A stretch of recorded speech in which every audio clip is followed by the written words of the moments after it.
Hi everyone, it's Ilusonika. Di video kali ini aku mau ceritain pengalaman aku bekerja di Australia sebagai student selama hampir 1,5 tahun.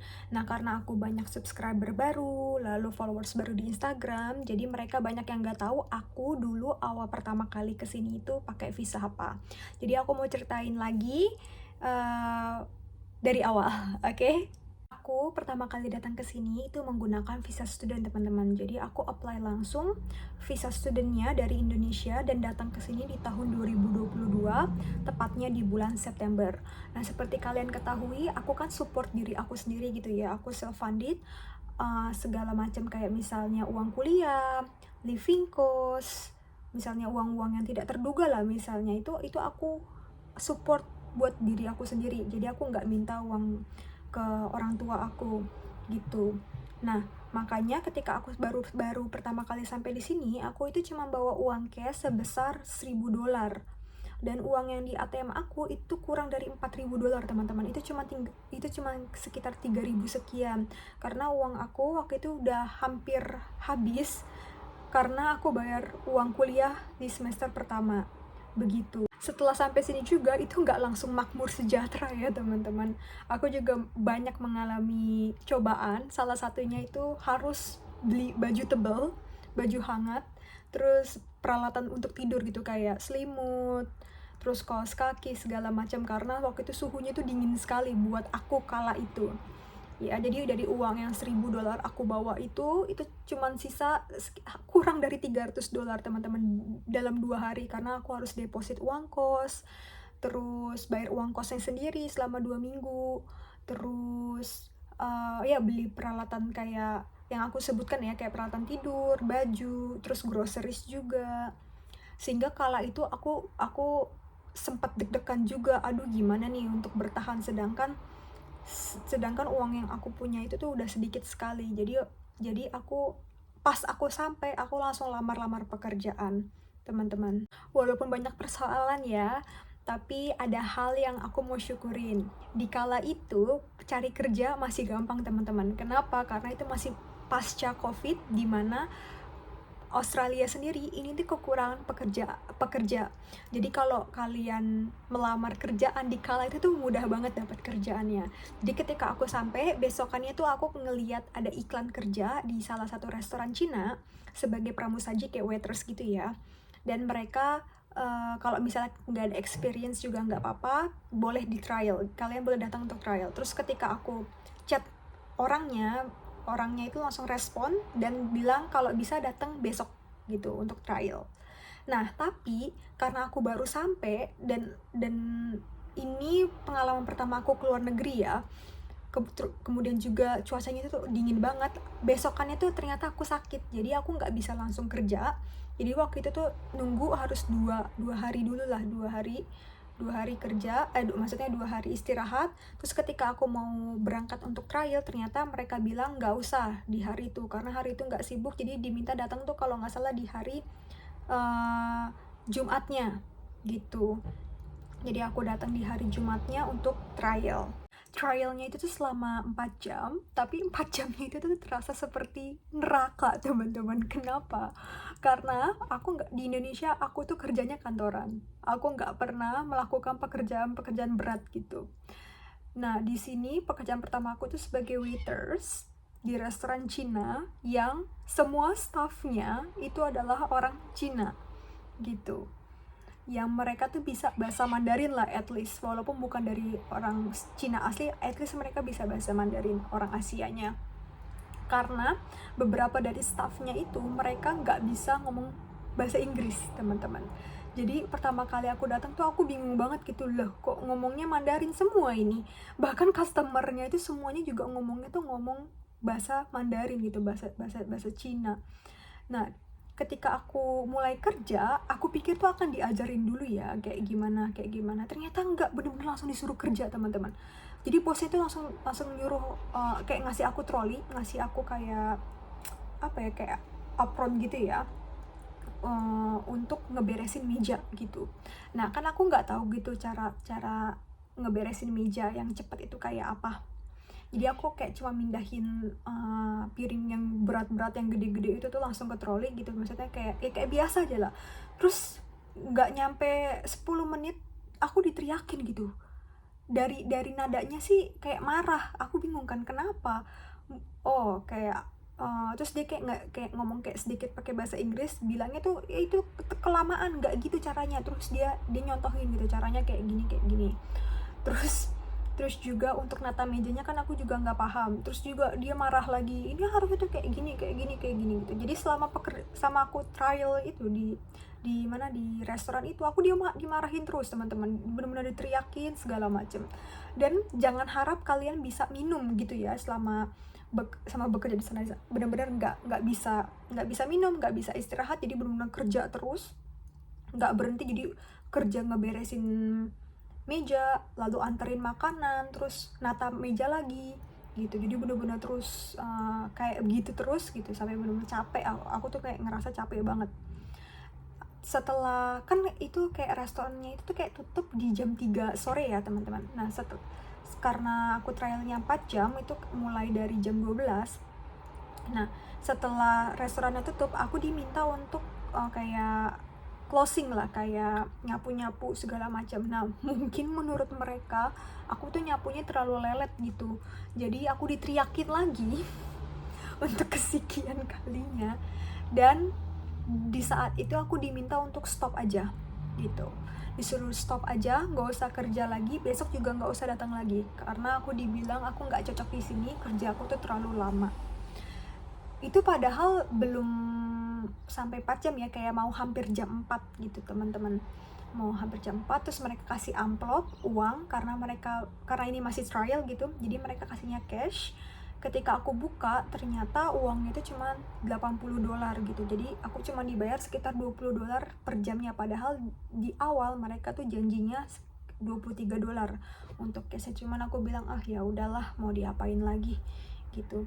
Nah pekerjaan pertama aku itu memberikan kesan yang buruk ya, bikin aku trauma gitu untuk kerja di restoran. Bener-bener pertama berat banget, kedua mental aku tuh kayak belum kuat gitu loh, diteriak-teriakin setiap saat. Terus ketiga kayak capek karena nggak ada waktu istirahat, bener-bener terus kerja, terus kesana kemari dan terus mindahin barang segala macam yang berat-berat itu. Dan yang terakhir aku juga sempat nyesek sih, kayak dijanjiinnya 23 ternyata cuma dibayar $20 gitu ya. Mau dibilang sedih sih sedih waktu di kala itu ya, tapi mau diapain lagi, karena di posisinya itu juga aku butuh uang. Dan aku waktu itu mikirnya lebih ke gimana nanti buat bayar uang kuliah untuk semester depannya, sedangkan uang yang aku punya untuk sehari-hari pun udah nggak ada gitu. Jadi sampai rumah, walaupun masih dalam suasana sedih gitu ya, aku tetap cari lowongan kerja lagi. Dan aku ketemu satu kayak cafe gitu ya, mereka ngebuka untuk kayak all rounder gitu. Jadi kayak apa ya, jadi all rounder di cafe, dan orangnya itu adalah orang Indonesia. Nah ini tuh pekerjaan kedua aku ya di sini ya, dan untungnya di cafe tersebut itu orangnya baik-baik teman-teman, jadi lebih manusiawi kebanding di pekerjaan yang pertama waktu itu. Yang bosnya sendiri itu orang Nepal, dan orang kepercayaannya itu adalah orang Indonesia. Mereka semuanya baik, mau ngajarin aku dengan ramah, walaupun aku waktu itu lama gitu ya bisanya. Jadi waktu itu diajarin buat kopi, buat kayak smoothies, terus diajarin buat kayak sandwich, burger gitu, kayak segala macam, kayak masak-masak sedikit gitulah, diajarin segala macam. Tapi karena aku masih belum cepet gitu untuk ngebuat-buatnya, jadi mereka tuh banyak naruh aku di bagian cuci piring atau nganterin kopi gitu. Nah itu aku nggak masalah sih, cuman ya memang kerasa capek aja gitu, kalian berdiri berjam-jam sambil nyuci piring segala macam, dan piringnya juga sekali lagi tuh berat-berat ya, jadi kerasa banget gitu loh, kaki kalian tuh sakit. Dan waktu pas aku kerja sekitar 2 atau 3 harian, kaki aku tuh langsung kapalan semua teman-teman, karena kebanyakan berdiri tapi masih ngelakuin aktivitas yang berat. Jujur itu aku salut banget sih buat kalian yang di sini tuh sebagai kayak waiters atau all rounder di cafe atau segala macamnya. Itu pekerjaan yang nggak mudah, Tapi kalau misalnya kalian bisa survive itu bener-bener aku salut banget gitu loh teman-teman. Nah, aku kerja di cafe tersebut itu tuh kayak kurang dari 2 minggu. Kenapa? Karena selama aku kerja di sana, aku juga iseng-iseng untuk ngelamar di tempat lain. Salah satunya itu di retail tempat kerja aku sebelumnya.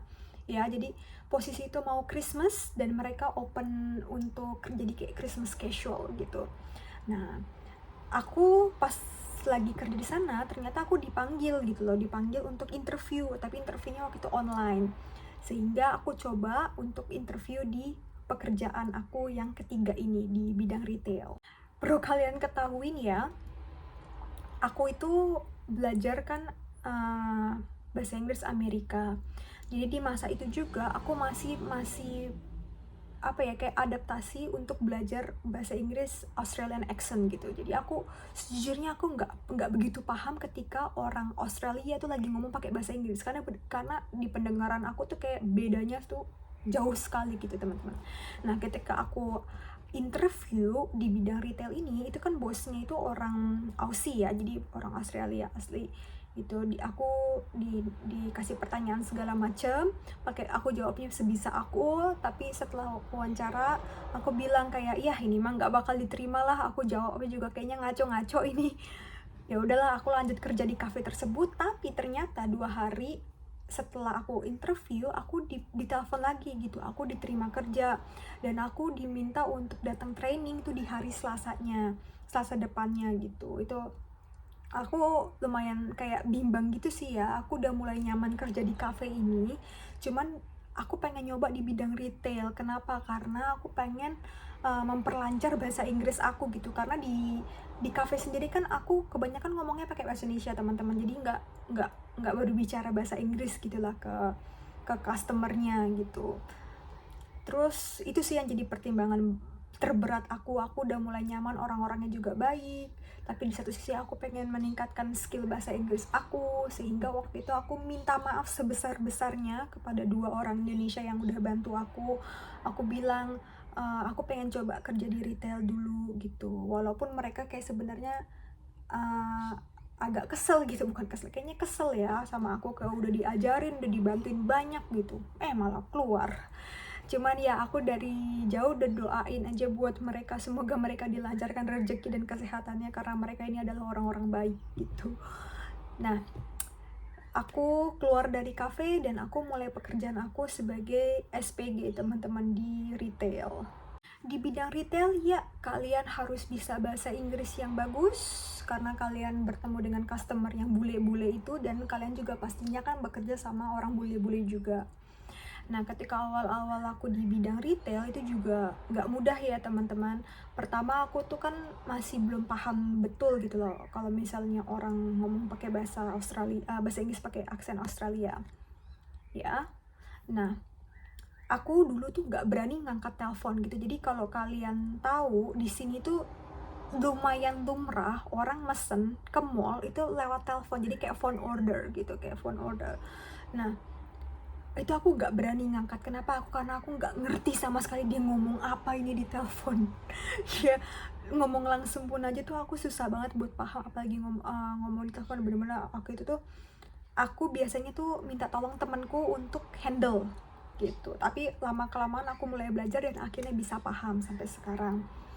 Terus juga pengalaman yang buruknya itu ketika lagi masa-masa Christmas ya, itu kan sibuk banget. Terus waktu itu pernah tuh ada satu nenek-nenek, dia tuh minta tolong ke aku gitu loh, tapi aku tuh kurang paham dia ngomong apa. Karena ya selain aku nggak terlalu paham bahasa Australian accentnya itu, aku juga nenek-neneknya itu pakai masker teman-teman, jadi aku nggak denger gitu dia ngomong apa.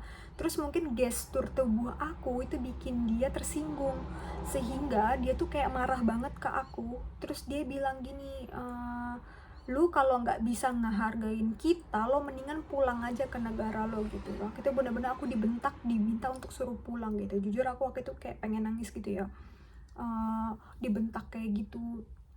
Cuman ya udahlah, itu juga salahku sendiri karena aku nggak begitu paham sama mereka. Tapi selebihnya di industri retail itu cukup menyenangkan ya, maksudnya nggak seberat kalau kalian tuh kerja di restoran atau di cafe. Ya kalian nggak perlu ngangkat-ngangkat berat, karena di retail sendiri, terutama di retail aku, mereka tuh kayak punya staff sendiri lah untuk yang ngangkat-ngangkatin stok berat gitu loh. Jadi paling kalau misalnya yang berat ya untuk kayak apa ya, kayak enggak ya, pokoknya nggak terlalu berat lah untuk kerjaan retail, dan aku lumayan suka gitu kerja di sana. Terus di sana juga aku juga jadi punya teman yang bisa melatih bahasa Inggris aku, sehingga aku waktu di kerjaan yang ketiga ini aku tuh lumayan tahan. Jadi lumayan lama lah aku di sana, kayak udah setahun lebih.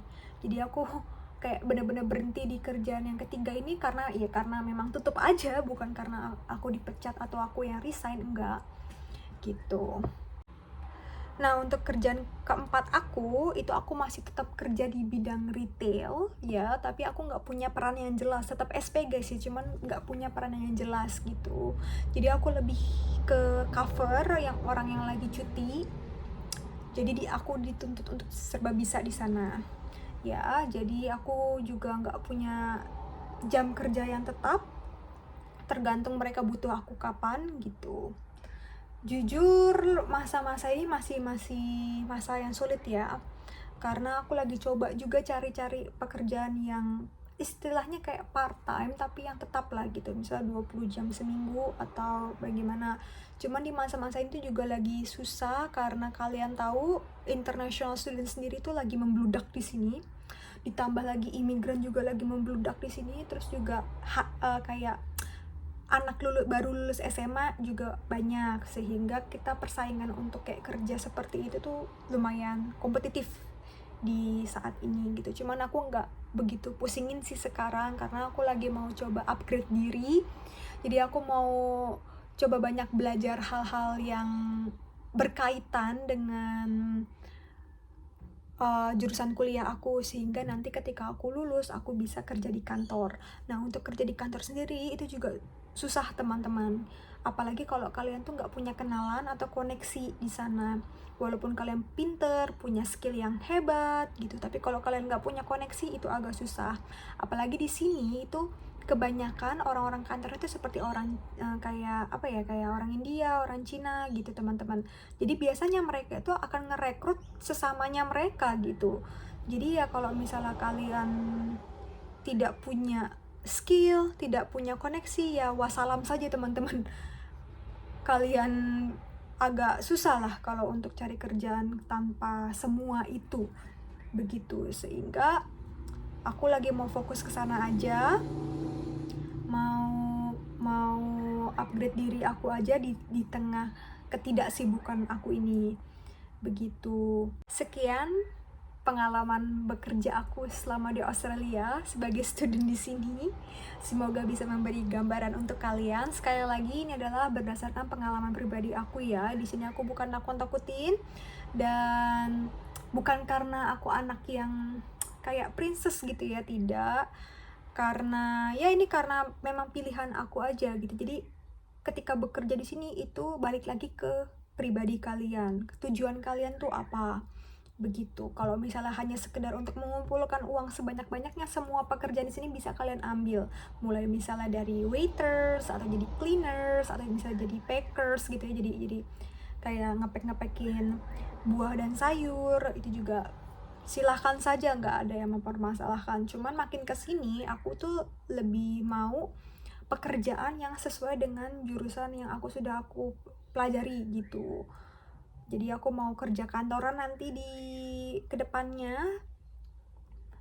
karena itu lebih apa ya, untuk aktualisasi diri aku aja sih. Jadi kalau misalnya ditanya butuh uang sih ya butuh, cuman aku kalau misalnya diminta untuk balik lagi misalnya ke dunia retail atau misalnya ke kafe atau misalnya ke restoran setelah aku lulus nanti, ya itu akan jadi pertimbangan yang cukup besar lah untuk aku gitu. Jadi aku kadang-kadang suka berpikir, ngapain aku sekolah tinggi-tinggi kalau misalnya ketika aku lulus aku kembali ke pekerjaan itu lagi gitu. Bukan berarti pekerjaan itu rendah ya, enggak sama sekali, tapi ini adalah kayak aku bilang ini tergantung tujuan kamu tuh mau apa. Kalau aku nih lebih ke untuk aktualisasi diri, aku mau ilmu yang udah aku pelajari di kampus itu aku pakai di dunia kerja. Nah, begitu teman-teman. Semoga membantu. Kalau misalnya ada hal yang mau kamu tanyakan, bisa tulis di kolom komentar atau DM di Instagram aku. Sampai jumpa di video selanjutnya.